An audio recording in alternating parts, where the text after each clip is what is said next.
Hey, thanks for staying with us. Next, we turn our attention to senior citizens, more than 1 million strong here in New York City. Joining us now are Todd Stein, community advocate, and Marlene Schneider, former vice president of the National Council on Aging. Great to have both of you here. Thank you so much for having us. Absolutely. Yeah, thank you. Wonderful to be here. Yeah, and both of you, I want to say, longtime New York One viewers, so we appreciate you not cutting the cord. So thank you for that. The show. Yeah. So Todd, I want to start with you. Your amazing mom just turned 90. Yes. And you are a big advocate of aging in place. Talk to us about that. Well, I think that aging in place is one of the most important topics right now, because what it does for a person, a senior in particular, is allow them to be in their own home, in a familiar atmosphere.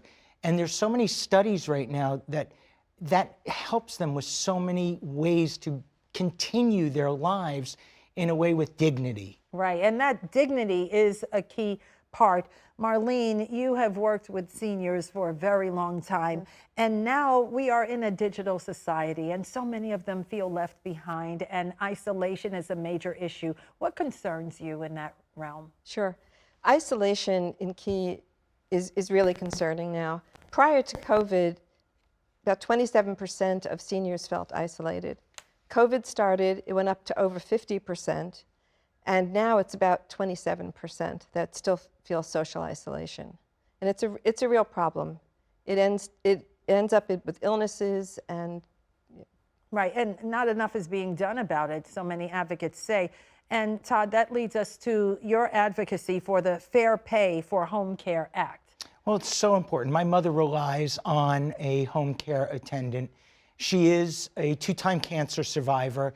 As well, she had a significant stroke and had a 20% chance of survival. She talks a lot.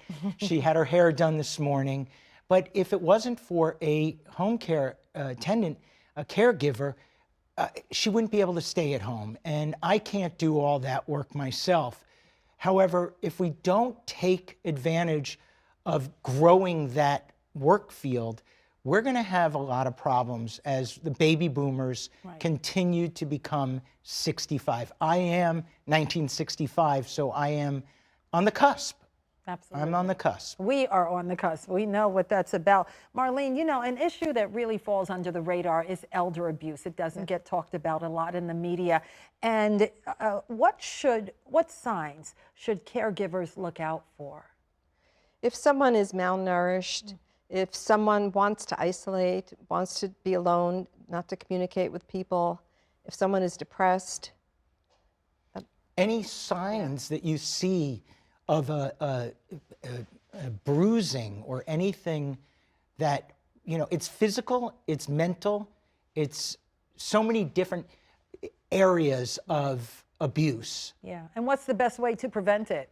The best way to prevent it is to have family members and friends around, checking in with their parents, checking in with their grandparents, and just paying attention to what they look like and what they're saying and how they're feeling.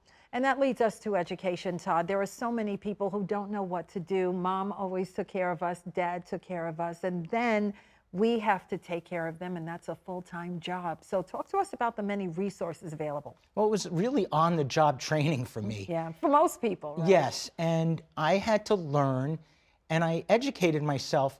Senior centers are one of the most important that we as a city offer.